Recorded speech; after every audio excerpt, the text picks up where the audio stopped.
방송에서 제공하는 투자 정보는 투자 판단에 대한 조언입니다. 방송에서 제공하는 주식의 가치, 가격 상승 및 가격 하락에 대해서는 방송사에서 보장하지 않습니다.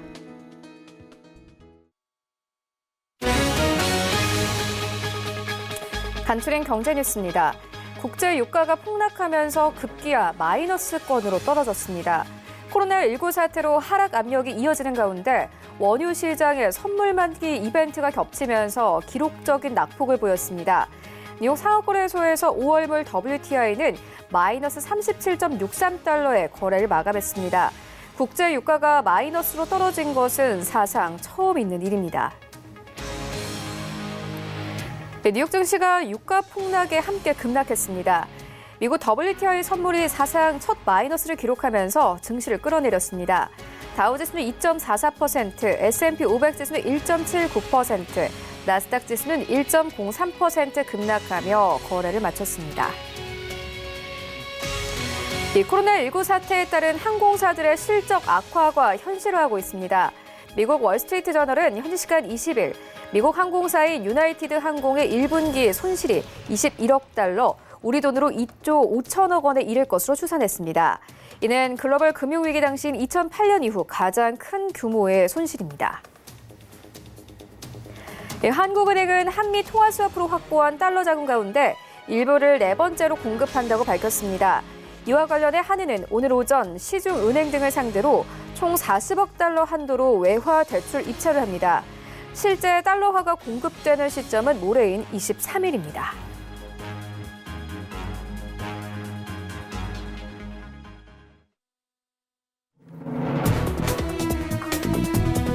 네, 시청자 여러분 안녕하십니까? 출발 증시 와이드 1부 시작합니다. 최윤입니다.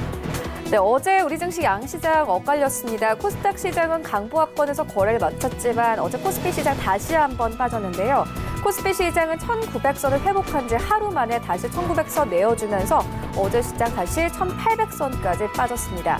일단 어제 장중에 WTI가 21년 만에 가장 낮은 수치까지 떨어지면서 시장 자체가 좀 불안했습니다. 이와 함께 외인과 기관 매도 포진을 나타냈고 코스피 시장 축폭 빠지면서 거래를 마쳤습니다. 그리고 WTI 5월물 WTI 선물은 다시 한번 이 사상 마이너스를 기록하면서 뉴욕 증시 3대 지수까지 모두 급락하며 거래를 마쳤습니다. 오늘 출발 증시 와이드 1부에서는 이 원유의 가격 그리고 더불어서 뉴욕 증시까지 함께 짚어보는 시간 가져보도록 하겠습니다. 먼저 글로벌 증시 마감 시황 화면으로 함께 정리해보도록 하겠습니다. 네, 먼저 다우지수가 3대 지수 가운데 가장 큰 폭의 하락을 보였습니다. 2.44% 이상 하락을 하면서요. 23,000선에서 거래를 마쳤습니다. 이어서 S&P 500 지수도 만나보시죠. S&P 500 지수는 2% 가깝게 하락을 하면서 2,823선에서 거래를 마쳤습니다. S&P 500 가운데서도 이 업종 가운데 에너지가 가장 큰 타격을 입었습니다. 이어서 나스닥 시장으로 함께 가보시죠. 네, 나스닥 지수는 그래도 3대 지수 가운데서는 낙폭이 가장 적습니다. 1% 하락으로 거래를 마쳤습니다. 나스닥 같은 경우에는 장 초반에 좀 상승세로 돌아서는 등 증시가 좀 비교적 견조한 흐름을 보였지만 장 후반에 유가가 끝내 마이너스까지 떨어지면서 재차 반락을 했습니다. 특히나 주요 종목들 테슬라의 경우에는 지수와 연동되는 정도로 마이너스 1% 정도에서 거래를 마쳤고요. 넷플릭스는 하락장 속에서도 3% 이상의 상승을 보였습니다. 우리 시장과 좀 연계되는 종목들의 흐름이니 오늘 시장에서도 반영 가능성 높아 보입니다. 어제 우리 시장 마감 상황도 함께 만나보시죠. 네, 1위부터 5위까지입니다. 일단 삼성전자, SK하이닉스, IT 투톱 종목들이 모두 2% 급락으로 거래를 마쳤습니다. 어제 다시 한번 외국인과 기관이 쌍끌이 매도하면서 삼성전자는 5만 1,000원대 이탈하면서 5만 100원대에서 거래를 마쳤고 SK하이닉스도 마찬가지입니다. 2.5% 이상 하락하면서 8만 2,000원대에서 거래를 마쳤습니다. 삼성 바이오로직스 같은 경우에는 어제 등락을 반복하다가 결국엔 보합권에서 거래를 마쳤고요. 우선주도 1% 넘게 빠졌고 네이버는 다시 한번 추가 상승이 나오면서 18만 원대까지 진입되면서 어제 시장 거래 마쳤습니다. 지수도 함께 만나보시죠. 어제 양시장 엇갈렸습니다. 코스피 시장은 1% 가깝게 내렸습니다. 하루 만에 16포인트 내리면서 1900선 이탈하고 1898선에서 거래를 마쳤습니다. 외인과 기관 쌍끌이 매도 나왔고요. 코스닥 시장도 마찬가지로 강보합권 0.48% 상승하면서 637선에서 어제 시장 거래를 마쳤습니다. 주요 암호화폐 시세도 함께 만나보시죠. 일단 이 암호화폐도 전반적으로 좀 급락이 나오고 있는 상황입니다. 비트코인은 마이너스 2.8%, 이더리움도 마찬가지로 마이너스 4% 넘는 낙폭 기록하면서 거래가 되고 있고요. 샌비트 타임존이 나홀로 빨간불입니다. 3.92% 상승하면서 현재 거래되고 있습니다. 이외의 코인들도 만나보시죠. 네, 아이온체인은 1% 넘게 하락으로 현재 거래가 되고 있고 비트코인 캐시가 마이너스 3.76%, 그 이외에도 5.68% 이상 하락하면서 현재 거래되고 있습니다. 이외의 코인들도 만나보시죠. 네, 리플부터 모네로까지 모두 4% 가까운 이 급락으로 거래가 되고 있는데 리플은 5% 가깝게 하락이 나오고 있고요. 라이트코인은 마이너스 3%, 이오스도 마찬가지로 마이너스 5% 넘게 급락하고 있는 상황입니다. 모네로도 마찬가지로 마이너스 4% 넘게 기록하면서 현재 거래 중입니다. 네, 출발 증시 와이드 1부 지금 출발합니다.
네, 시장의 중심이 되는 이슈를 꼼꼼하게 체크합니다. 글로벌 시시각각 시간인데요. 카카오페이 증권 영업부의 윤정식 팀장 화상으로 연결되어 있습니다. 안녕하십니까? 네, 감사합니다. 안녕하세요. 네, 먼저 국제 유가부터 짚고 가도록 하겠습니다. 국제 유가가 5월물 WTI 가격이 사상 처음으로 마이너스를 기록을 했습니다. 말 그대로 수요가 아예 실종이 된 셈이다. 이렇게 보면 될 것 같은데 어떻게 보고 계십니까?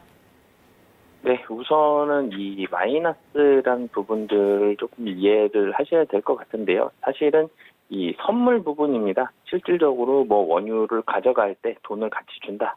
뭐 이론상으로는 이런 말이 되지만 선물 만기에 대한 뭐 이 영향이 겹쳐서 이런 표현이 됐다라고 보시면 되겠습니다. 이 국제 유가가 대폭락을 연출하면서 이 급기야 이 마이너스권으로 추락하는 부분들이 이어졌는데요. 이 코로나19 사태로 하락 압력이 지속이 되면서 원유 시장의 선물 만기가 겹쳤고요. 그러면서 기록적인 낙폭으로 이어졌다라고 보시면 되겠습니다.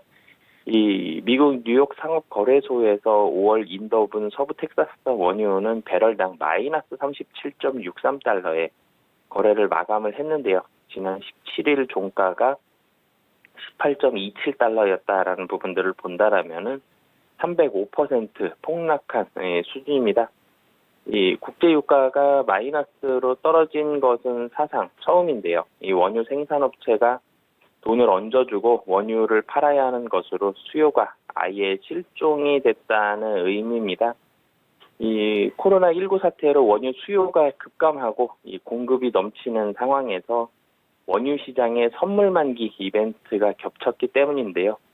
5월물 WTI 만기일 20일이 만기일이었는데 이날을 앞두고 이 선물 투자자들은 5월물에 대한 원유를 이 실제로 인수하기보다는 대부분 6월물로 갈아타는 이 롤오버를 선택을 했습니다.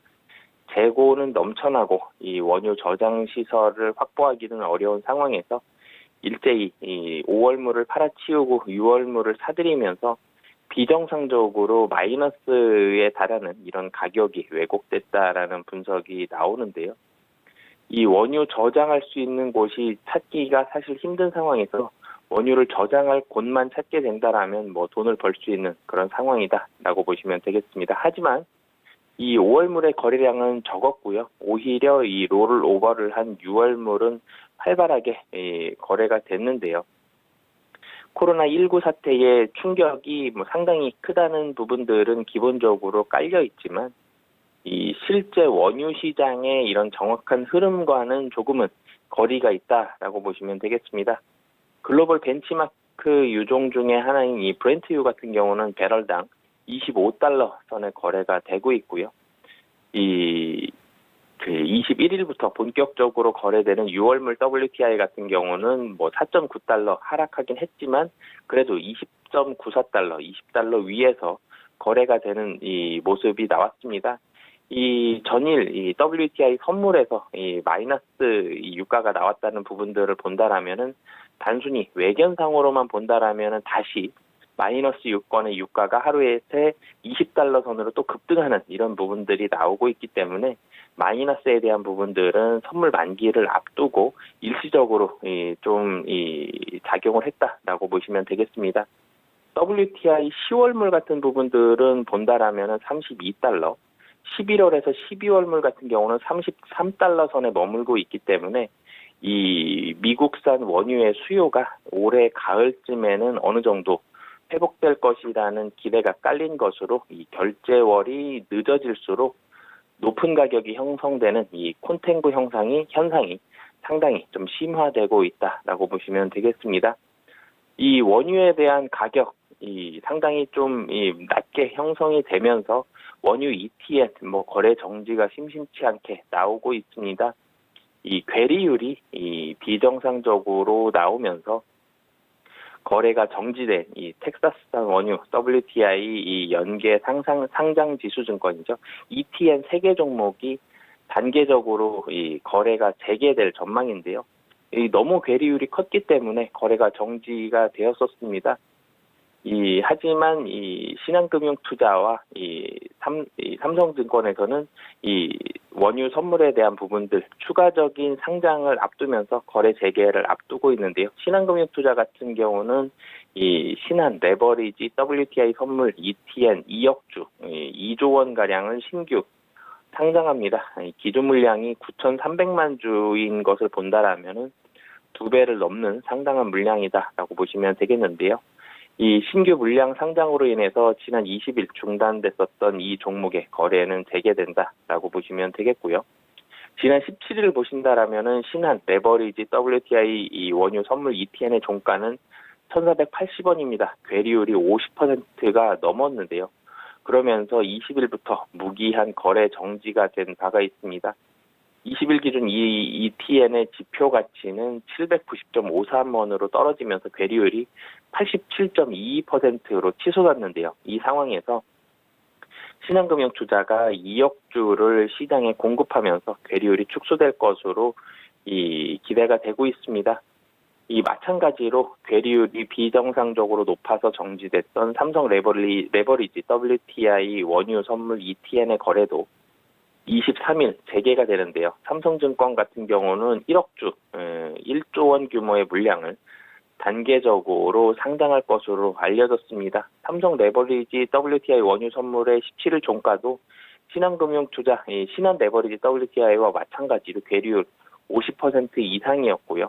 하지만 원유 가격 하락으로 괴리율 같은 경우는 107.58%로 확대된 상황입니다. QV, NH의 레버리지 WTI 원유 선물 ETN도 조만간 추가 상장할 예정인데요. 일정만 정해지지 않았지 괴리율이 너무 컸기 때문에 QV 레버리지도 추가적인 상장 당연히 해야 된다라고 보시면 되겠고요. 괴리율 같은 경우는 ETN의 가격과 실제 지표 가치의 차이로 인해서 최근 국제의 유가가 급락한 다음에 매수가 개인 투자자들 중심으로 해서 과열로 비이상적으로 상당히 좀 커졌습니다. ETN 가격이 실제 가치에 수렴할 경우에는 유가가 움직이지 않더라도 투자자는 손실을 입을 수 있게 된 상황인데요. 그러면서 한국거래소 같은 경우는 지난 8일부터 14일까지 5거래일간 ETN 괴리율이 30%를 넘는 삼성 레버리지 WTI 원유 선물 ETN, 신한과 뭐 삼성 등 이 3개 종목의 거래가 16일 하루 정지를 했었습니다. 하지만 지난 17일 거래를 재개한 이들 종목의 괴리율이 유가 하락으로 30%를 넘어선 상태를 유지를 하면서 20일부터 신규 물량 상장 때까지 무기한 거래가 정지됐었는데요. 하지만 추가 상장이 이루어지면 공급이 늘어나면서 괴리율이 축소될 것으로 기대가 되고요. 하지만 증권사의 추가 상장 이후에도 괴리율이 축소되지 않는다면 매매거래 정지가 또 나올 예정이기 때문에 이 국제 유가의 하락 속도 그리고 얼마나 안정적으로 유지가 되는지 그리고 괴리율을 보면서 만약에 ETN에 관심이 있으신 투자자분들이라면 이 괴리율까지 좀 함께 보시면서 투자를 고려하셔야 될 것 같습니다. 네, 이렇게 시장의 변동성이 굉장히 큰 상황인데 간밤에 뉴욕 증시 3대 지수도 모두 급락하며 거래를 마쳤습니다. 일단 다우지수가 2% 넘게 빠졌습니다. 5월물 WTI 가격이 불안했기 때문에 당연히 시장은 좀 흔들릴 수밖에 없었는데 간밤의 시장 상황 어땠습니까? 네, 좀 전에 유가 관련해서 자세히 말씀을 드렸었는데요. 뉴욕 증시도 이 주요 지수 같은 경우 국제 유가가 사상 처음으로 마이너스로 떨어지는 충격 등에 힘입어서 좀 하락을 했다라고 보시면 되겠습니다. 다우존스 30 산업 평균 지수 같은 경우는 전장보다 2.44% 하락한 23,650.44의 거래를 마쳤고요. S&P 500 지수는 전장보다 1.79% 하락한 2,823.16에 그리고 기술주 중심의 나스닥도 1.03% 하락한 8,560.73에 장을 마감을 했습니다. 이 시장 같은 경우는 이 유가 흐름과 기업 실적 그리고 코로나19로 도입된 봉쇄 조치 완화 가능성 등을 주시를 했는데요. 유가가 또다시 기록적으로 좀 폭락하면서 위험 자산 전반의 투자 심리를 상당히 악화시켰다라고 보시면 되겠습니다. WTI 기준 5월물 가격이 배럴당 마이너스 37.63달러까지 떨어지면서 사상 처음으로 이 마이너스 유가를 기록을 했고요. 물론 이 부분이 좀 전에 말씀드렸던 대로 WTI 5월물 WTI가 다음 날 만기가 되면서 해당 계약 청산하고 6월과 같은 이 원월물 계약으로 옮겨가는 거래가 이어지면서 이런 부분들이 좀 심화가 됐다라고 보시면 되겠고요. 하지만 분명히 수요가 상당히 급감하는 그런 상황이라서 유가 관련된 부분들은 지속적으로 좀 우려감을 가지고 있고요. 하지만 좀 전에 말씀드렸던 대로 6월물 WTI 가격은 20달러대 유지는 하고 있지만 그래도 20달러대 초반에 상당히 좀 낮은 가격이기 때문에 이런 부분들에 대한 우려감이 시장에서 좀 과하게 작용을 했다라고 보시면 되겠습니다. 장 초반에 유가 폭락에도 불구하고 나스닥이 상승세로 돌아서면서 비교적 좀 견조한 흐름을 보였었지만 장 후반에 유가가 끝내 마이너스까지 떨어지는 모습을 보여주면서 재차 좀 하락하는 그런 모습들을 보여줬습니다. 여기에다가 기업 실적도 상당히 좀 불안한 부분입니다. S&P 500 기업 중에 100개 가량이 실적을 이번 주부터 이제 내놓을 가량인데요. 지난주 같은 경우는 금융주들에 대한 우려감이 있었다라면 이번 주에는 항공주들과 같은 코로나19로 직격탄을 받은 이런 기업들의 실적 발표가 예정되어 있어서 투자자들의 긴장감도 높아졌다라고 보시면 되겠는데요. 월스트리트 저널 같은 경우는 유나이티드 항공이 정부의 지원을 신청하면서 1분기 21억 달러의 손실이 예상되는 것으로 보고했다고 전했습니다. 이 손실 규모는 당연히 금융위기 이후 최대치이고요. 하지만 미국과 같은 이 나라들 코로나19로 인해서 경제가 상당히 위축됐던 부분들에 대한 재개에 대한 기대감은 유지가 되고 있습니다. 텍사스 등 일부 미국의 주들은 이번 주부터 봉쇄 조치를 일부 완화하기로 했는데요. 유럽들도 일부 국가들 봉쇄 완화 움직임이 보여지고 있습니다. 하지만 경제 재개 이후에 코로나19 확산세가 다시 가파라지는 이른바 2차 확산에 대한 우려감도 적지 않은 모습인데요. 2차 확산이 실현되면 코로나19 상황이 더 장기화하면서 경제 충격파도 더 커질 수가 있습니다. 여기에다가 미국 정부의 중소기업 추가 지원에 대한 부분들도 기대감이 남아있다라고 보시면 되겠는데요. 종목별로 조금 더 자세히 말씀을 드리겠습니다. 이 국제 유가가 급락을 하면서 이 에너지 관련된 종목들 가장 좀 부진한 모습들 크게 좀 나타냈다라고 보시면 되겠는데요. 엑손모빌이 4.72%, 쉐보론이 4.13%, 그리고 옥시덴탈이 7.63% 하락하면서 이 에너지 업종이 전체적으로 약세를 보였습니다. 이 한편 고급 브랜드 백화점 업체인 니먼 마커스가 파산 보호 신청을 앞두고 있다는 소식이 전해지자 이 백화점 업종은 부진한 모습을 보여줬는데요. 신용 등급이 강등된 JC페니는 물론 이 메이시스, 콜스, TJX 등도 한 10%까지 급락하는 그런 모습들을 보여줬습니다. 그러면서 이 JP모건, 뱅크 오브 아메리카, 웰스파고 같은 금융주들도 2에서 3% 하락하는 모습들을 보여줬습니다. 이 더불어 라스베가스 샌즈, MGM과 같은 리조트 회사들은 물론이고요. 뭐 로스스토어 그리고 갭과 같은 소매 유통 업종들도 코로나 피해로 인한 신용 리스크가 부각이 되면서 적게는 3%, 많게는 8%까지 꽤 큰 하락폭을 기록을 했습니다.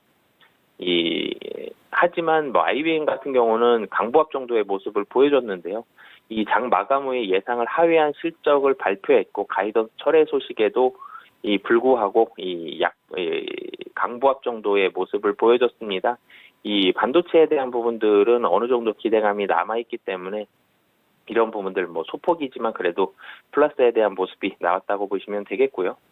특히 클라우드 서비스 관련 매출은 전년 대비 5.9%가 감소하면서 우려감이 있는 소식은 전해졌지만 향후에 대한 기대감 아직까지 좀 살아있다라는 부분들이 IBM의 주가는 상승을 시켰다라고 보시면 되겠습니다. 이 전체적으로 경제 지표는 뭐 지속적으로 좀 부진한 모습 나오고 있습니다. 이 전미 활동 지수가 마이너스 4.19로 전월에 0.06에서 마이너스로 바뀌고 마이너스 폭도 상당히 좀 큰 폭이 나왔고요. 변동성은 지속적으로 좀 나오고 있습니다. 뭐 그러면서 빅스 지수 같은 경우는 전거래일보다 14.89% 상당히 좀 크게 상승한 43.83을 기록하면서 당분간 변동성은 미국 증시에서 지속적으로 나올 것으로 보여집니다. 네, 뉴욕 증시의 변동성을 클 것이다 이렇게 짚어주셨는데 최근에 뉴욕 증시에서 이 하락에 베팅을 하는 공매도 세력이 늘어나고 있다고 합니다. 어떻게 보고 계십니까? 네, 이 글로벌 금융시장의 심장부인 미국 뉴욕 증시가 최근 단기적으로는 뭐 전일은 하락했지만 급등을 하면서요.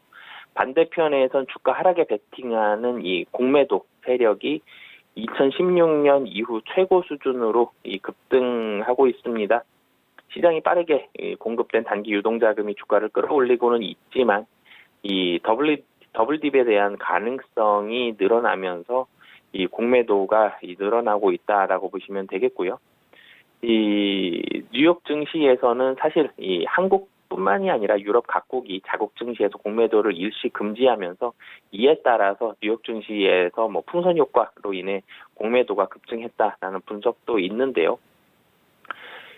하지만 공매도가 많이 붙었다는 부분들은 그만큼 주가 하락 가능성을 점치는 투자자들이 많다는 뜻입니다. 이 뉴욕 증시에서 공매도 세력이 가장 많은 부분은 여행과 관광 분야 주식인데요. 대표적인 부분은 크루즈선 운영기업인 카니발입니다. 카니발은 사우디아라비아 국부펀드를 손에 쥔 사우디의 실세죠. 이 무함마드 빈 살만 왕세자가 최근 사들여서 투자자들의 관심을 산 바가 있는데요. 뭐 그 외에도 로열 캐리비안 크루즈, 그리고 글로벌 호텔 체인 업체인 메리어트 인터내셔널, 그리고 라스베가스에 본사를 둔 고급 카지노 호텔 기업인 원 리조트 등에도 공매도 세력이 대거 포진해 있습니다. 이 공매도 같은 경우는 이 하락장에 베팅하는 부분인데요. 뭐 앞으로 주가가 당연히 떨어질 것으로 보면서 주식의 일정 분량을 빌린 후에 일단 팔아버렸다가 나중에 떨어지면 이 주식을 사서 다시 갚는 부분들이 나오고 있습니다. 그만큼 공매도는 주로 실시장과 금융시장 간의 괴리가 커서 금융시장에 거품이 끼었다는 판단이 들었을 때 늘어나는데요. 이 코로나19 팬데믹의 경우에는 지난 2월 19일에서 3월 23일 한 달 동안 S&P 500 같은 경우는 34% 폭락을 했습니다. 하지만 뭐 정부에서 이동 제한령도 내리고 기업 실적들도 상당히 좀 좋지 않고 실업률도 좋지 않은 상황에서 S&P 500 같은 경우는 최근 3주 새 28%가 급등하는 모습들을 보여줬는데요. 그러면서 이런 부분들에 있어서의 상승에 대한 폭이 부담스럽게 빠르다. 그리고 실적에 대한 부분들은 좋지 않다라는 분석들이 나오면서 이 공매도 세력이 늘어났다라고 보시면 되겠습니다. 이번 주와 다음 주에는 미국 기술 분야의 대장주격인 기업들이 1분기 실적 발표 일정이 몰려 있기 때문에 공매도에 대한 부분들 그리고 시장 변동성도 상당히 좀 커질 것이기 때문에 이 공매도에 대한 부분들은 좀 주의 깊게 보면서 시장을 판단해야 될 것 같습니다. 네, 알겠습니다. 지금까지 윤정식 팀장과 함께했습니다. 고맙습니다. 네, 감사합니다.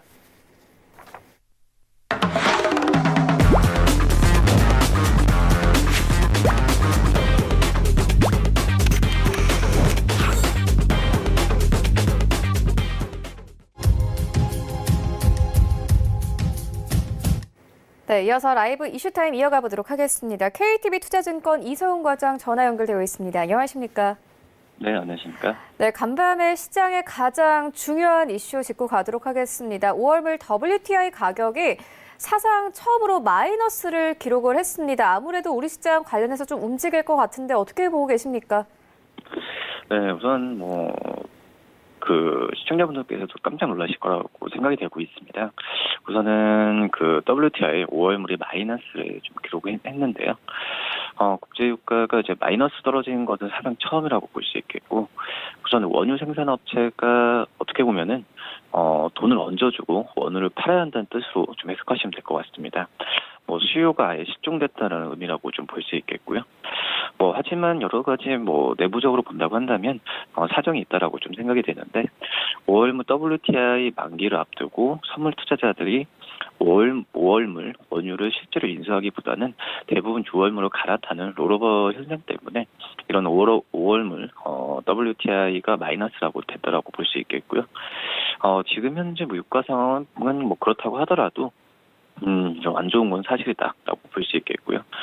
재고가 좀 넘쳐나고 지금 원유 저장 시설을 확보하기 어려운 상황까지 왔다라고 볼 수 있겠고요. 우선 지금 현재 봤을 때는 원유를 저장할 만한 한마디로 원유를 저장한다는 부분은 지금 현재는 비용까지 나가는 상황이기 때문에 이런 WTI를 매수하는 부분에 있어서는 지금 현실적으로 어렵다라고 좀 생각이 되고 있습니다. 지금 전문가들 같은 경우에는 이 원유 수요가 특히 이제 미국 같은 경우에 올해 가을쯤 어느 정도 회복될 것이라는 기대가 좀 있긴 하지만 결제월이 늦어질수록 높은 가격이 형성되는 이른바 컨탱고 현상이 좀 심화되고 있다는 뜻으로 풀이가 되고 있기 때문에 이런 선물 쪽에서의 가격에 대한 변동성은 향후에도 더 크게 나올 가능성이 좀 있지 않을까 이렇게 보입니다. 네, 현재 유럽의 경제 상황도 좋지 않은데 코로나19 사태와 관련해서 전 세계적으로 좀 타격을 받고 있긴 합니다만 유럽의 실업률이 2배 이상 오를 것이다. 이런 분석까지 나오고 있습니다. 자세한 내용 좀 짚어봐 주시죠. 네, 우선 글로벌 컨설팅사죠. 맥킨지가 발간한 보고에서 이 코로나19 사태가 신속히 억제되면은 유럽연합의 실업률은 올해 7.6% 정점에 도달한 뒤 2021년 4분기에 위기 이전 수준에 들어갈 것으로 좀 예측을 했는데 한마디로 이 정점이라고 하더라도 7.6%도 굉장히 높은 수치다라고 좀 볼 수 있겠고요. 유럽이 3개월 내에 어떤 바이러스를 통제하지 못해서 코로나19 사태가 장기화하는 이 최악의 시나리오에서는 유럽연합의 실업률이 오는 2021년에 11.2%까지 급증할 것이라는 얘기입니다. 우선 맥킨지에서 따르면은 유럽연합과 영국에서는 이제 일자리 4개 중 1개는 임금 삭감, 또 일시해고, 또 해고의 위험에 처해 있다는 부분을 전망했고요. 회계사, 건축가를 포함하면서 다른 사람과 긴밀한 접촉이 필요 없는 직업이나 경찰과 같은 필수 인력은 고이용군에 있는 직업보다 상대적으로 안전한 것으로 나타났습니다. 반면에 소매점 계산원이나 요리사, 건설 노동자, 호텔 직원, 연기 어떤 엔터테인먼트에 종사하는 분들 같은 경우에도 임금 삭감, 해고로 당할 가능성이 상대적으로 높았고요. 이들 직군에 종사하는 사람들 중 80%는 대학 학위를 소지하지 않았다라는 부분입니다. 한마디로 뭐 대학에 대한 학위가 유무가 중요한 게 아니라 지금 이 보고서의 내용 같은 경우에는 어떻게 보면은 좀 약간의 어떤 그 회계사나 이런 좀 어떤 화이트 칼라보다도 이 블루 칼라 쪽에서의 그런 일자리에 대한 위험을 더 많이 내포했다라고 볼 수 있겠고요. 그렇기 때문에 지금 현재 유럽연합과 영국에서 같은 경우에도 일자리가 보호하기 위해서는 기업들과 정부들이 신속하고 가감한 조치를 취해야 한다라는 의견을 내비치고 있습니다. 기업들은 최대한 비용을 맞추고 작업자들을 분리하고 가능하면 원격 작업이 가능하도록 만들어야 한다는 의견인데요. 이 정부는 근로자들에게 대출 보증, 또 세금 감면, 임금 보전 등을 좀 보장을 해야 된다는 부분이고요. 이 영국 정부는 향후 3개월간 근로자들의 급여를 최소 3개월간 보전하기로 한 상태고, 이 독일과 프랑스도 이와 유사한 프로그램을 시행하고 있습니다. 이 유럽연합은 코로나19 구호 패키지에 의해서 대량 정리 해고 방지를 목적으로 최대 1,000억 유로의 임금 보조금과 사업체에 대한 대출 지원을 좀 포함시켰고요. 특히 이제 위험에 처한 직업들을 보호하는 필수적이라는 의견을 내비치면서 일자리가 사라지는 것은 개인의 차원뿐만 아니라 경제적 관점에서도 매우 고통스러운 부분이기 때문에 이런 부분에 있어 정부의 역할이 중요하다는 부분을 명시했습니다. 네, 그리고 최근 기업들이 코로나19 사태로 일시 중단했던 외화 조달을 재개하고 나섰습니다. 배경 어디에 있습니까? 네, 역시 그 외화 조달이 아직까지도 지금 시장에서 화두라고 볼 수 있겠고요. 우리나라 입장에서도 한국석유공사와 산업은행, 또 신한은행 등이 잇따라 지금 해외 시장에서 채권 발행을 성사시켰습니다. 이 코로나19가 장기화될 조짐을 보이자 더는 미루지 않고 높은 금리를 주고서라도 외화 조달에 나서는 기업이 든다는 방증이라고 볼 수 있겠고요. 신한은행 같은 경우는 지난 8일이죠. 5억 달러, 우리나라 돈 한 6,080억 원치의 5년 만기 글로벌 펀드를 발행하기 위해서 수요일치 진행했는데 23억 달러 정도의 매수 주문을 받았습니다. 이 신한은행은 넉넉한 투자 수요가 모인 데 힘입어서 오는 24일에 채권을 발행해 목표한 금액을 조달한다는 입장이고요. 또 이제 이 은행은 상대적으로 불확실성이 작은 대만을 조달 부대로 택하면서 이 대규모 투자 수요를 모으는 데 성공했다라고 볼 수 있습니다. 이 외국 기업이 대만에서 다른 곳과 통화로 발행하는 채권이죠. 이 포모사 본드 같은 경우에는 이 사전에 투자 수요를 파악하기 쉽고 또 비교적 높은 금리를 제시하면 투자자들이 적극적으로 매수에 나서는 편이고요. 신한은행은 이번 채권 내 희망 금리를 3개월 리보 금리로 해서 1.1% 더한 수준으로 좀 제시했습니다. 최종 가장 금리는 투자자들의 적극적인 매수세에 힘입어서 1.7% 정도로 결정했고요. 신한은행의 글로벌 신용 등급은 10개 투자 적격 등급 중 5번째로 높은 A+입니다. 우선 또 지난 1, 2개월간 움츠렸던 이 주요 기업들이 다시 해외 채권 발행에 나서면서 시장에서는 좀 활기는 띄어진다라고 볼 수 있겠고요. 현대캐피탈 아메리카가 지난 7일이죠. 18억 달러, 약 2조 1,900억 원어치의 채권을 발행한 것을 시작으로 이 한국석유공사와 더 산업은행이 연이어서 지금 해외 투자자들을 상대로 외화 채권 발행에 성공했습니다. 이 채권 시장에선 특히 한국 채권의 이 벤치마크 역할을 하는 산업은행이 우선 최근에 좀 흥행을 하면서 외화 조달을 성공시켰는데 이 산업은행의 글로벌 신용 등급은 10개 투자 적격 등급 중 3번째인 AA로 한국 정부 신용도와 같습니다. 근데 기업들은 이제 투자 심리가 크게 가라앉은 만큼 평소보다 채권 금리를 크게 높이는 전략을 앞세우면서 외화 조달을 도모하고 있는 상황이고요. 이 산업은행만 해도 이번 채권의 희망금리를 3개월 만기 리보 금리에 1.8% 더 얹은 수준을 제시했습니다. 가장금리는 1.45%로 좀 결정했고요. 지난 2월이었죠. 글로벌 본드 이 발행 당시에 변동금리로 지금 3년물에 적용된 가상금리가 0.35포인트가 좀 감안하면은 상당한 수준의 이 금리 상승을 받아들인 셈이라고 볼 수 있겠고요. 우선 지금 현재 코로나19가 어떠한 막 빠지라기보다도 어떤 정점을 향해서 좀 가고 있는 상황에서 이 신흥국 채권 금리가 한동안 진정되기 어려워진 현실을 이런 해외 채권 쪽의 발행이 본다고 하더라도 알 수 있다라고 볼 수 있겠고요. 지금 현재 IB 업계에서는 해외에서 이미 1, 2개월 전부터 기업들이 금리를 높여서라도 지금 채권을 발행하려는 움직임이 활발하다는 부분을 진단하면서 외화 조달 준비를 시작하는 분위기가 조성되고 있다. 이렇게 좀 정리할 수 있겠습니다. 네, 그리고 최근에 자동차 업계 이 반등할 수 있다 이런 기대감 나오고 있는데 과장님께서 어떻게 보십니까? 우선 지금 자동차 업계에서 봤을 때도 지금 현재에서는 내수와 수출이 일시적으로 회복하는 신호는 보여주고 있습니다. 이제 자동차 기업들이 달러 강세 상황 등을 이용하면서 해외시장 점유율 확대에 나서는 현재 상황이라고 볼 수 있겠고요. 하지만 여러 가지 정부에서의 그런 정책이나 여러 부분은 도와줘야 된다라고 생각이 되고 있습니다. 이 올해 자동차 생산량이 전년 대비 13.5% 감소한 7,689만 대로 판매량도 15.2% 급감한 수준으로 나타날 것을 보여주고 있는데 하지만은 이 3월부터 내수 판매가 플러스로 돌아섰습니다. 9.1% 증가한 15만 1,516대를 기록했는데 여러 가지 이유가 있겠죠. 개별 소비세이나 또 업체별의 신차 출시, 또 할인 행사, 또 영업일수 증가 같은 여러 가지 의견이 좀 있다라고 볼 수 있겠고요. 특히 이제 우리나라 자동차 기업들이 해외 코로나19의 종식 시점에 맞춰서 이 달러 강세 상황 등을 이용한 이 적극적인 프로모션을 좀 하고 있다고 볼 수 있겠고요. 이 미국과 특히 유럽 시장의 점유율 확대해 나가는 기회로 지금 현재 자동차 업체들은 좀 고심을 많이 하고 있는 상태이지 않나 이렇게 판단이 됩니다.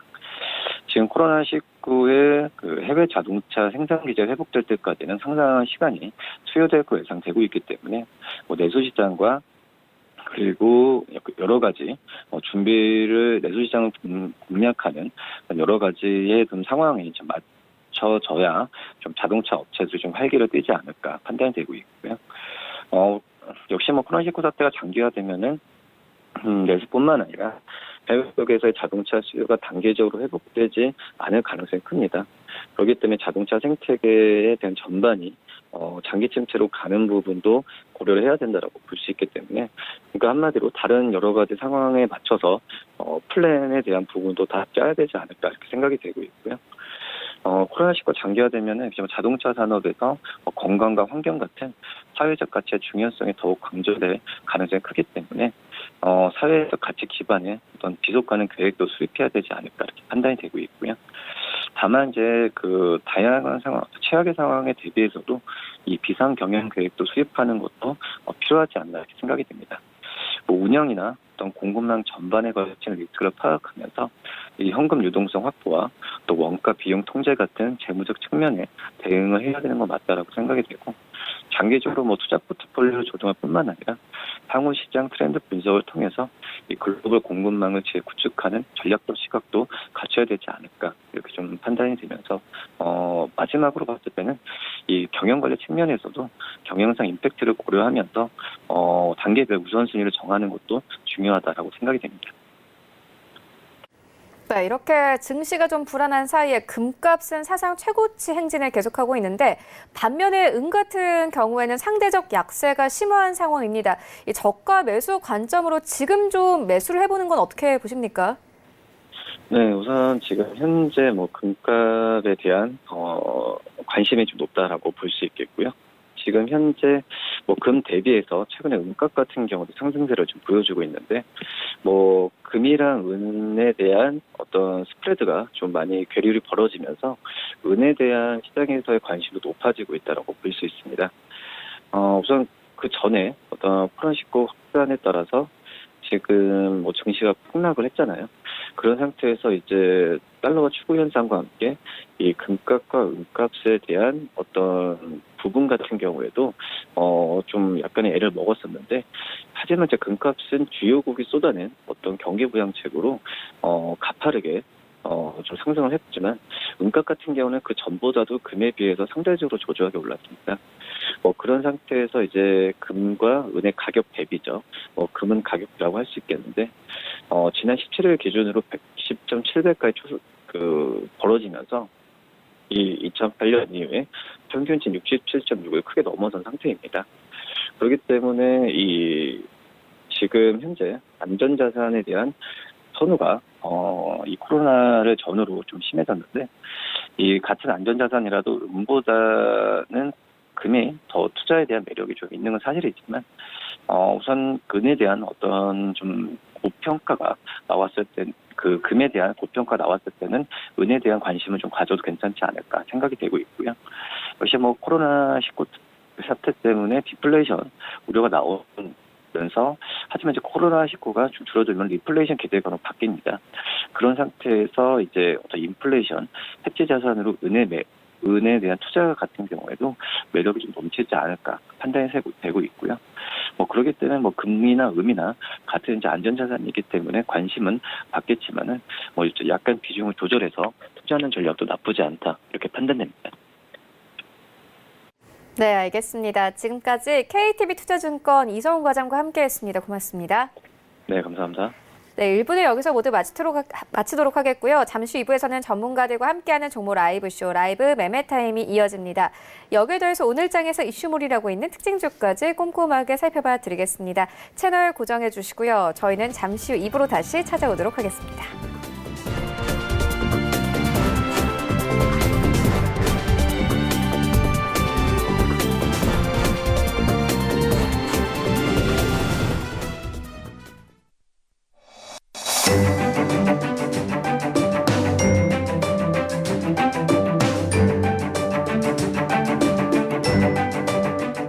안녕하세요. K웨더 라이프스타일 예보 고광용입니다. 오늘은 어제보다 더 쌀쌀하겠습니다. 서울의 아침 기온 6도 보이고 있고요. 한낮에도 11도에 머물면서 평년 기온을 크게 밑돌겠습니다. 서울은 내일과 모레 모두 아침에 5도 이하로 시작하겠고요. 낮에도 10도 안팎에 머물 것으로 예상됩니다. 특히 일부 내륙과 산지는 영하로 기온이 떨어지는 곳도 있겠는데요. 농작물 냉해 피해 없도록 각별히 유의하셔야겠습니다. 한편 오늘은 강한 바람까지 더해지며 체감온도는 더 내려가겠습니다. 현재는 강원 산지와 영동을 중심으로만 강풍특보가 내려져 있지만 오후부터는 중부 내륙과 서해안 그리고 경북 지역까지 강풍특보가 발표될 가능성이 있는데요. 선별진료소와 같은 야외에 설치된 천막이나 간판과 같은 시설물의 관리와 안전사고에 유의가 필요하겠습니다. 또한 오늘은 전국이 황사의 영향을 받겠습니다. 이에 따라 충청과 남부지방을 중심으로 미세먼지 농도가 높게 나타나겠습니다. 오늘은 중국 북부지방에서 남하하는 고기압의 영향을 받으면서 전국에 가끔 구름 많겠습니다. 다음은 자세한 지역별 날씨입니다. 중부지방 대체로 맑겠습니다. 아침 기온 수원 4도로 쌀쌀하게 시작하고 있고 한낮에도 인천이 9도, 춘천은 12도에 머물겠습니다. 동해안도 대체로 맑은 날씨가 예상됩니다. 울진의 아침 기온 6도, 낮 기온 16도로 일교차 크겠습니다. 남부지방 오전까지 구름 많겠습니다. 아침 기온 전주가 6도 보이고 있고요. 한낮 기온 광주 14도, 대구는 16도까지 오르겠습니다. 동해 중부 전 해상에 풍랑특보가 내려져 있는 가운데 그 밖의 해상에도 오늘 오전부터 강한 바람과 함께 물결이 거세게 일면서 풍랑특보가 발표될 가능성이 있습니다. 항해나 조업하는 선박은 각별히 유의하시기 바랍니다. 북서쪽에서 내려오는 차고 건조한 공기의 영향으로 이번 주는 계속 쌀쌀하겠고요. 대기도 건조해지겠습니다. 날씨였습니다.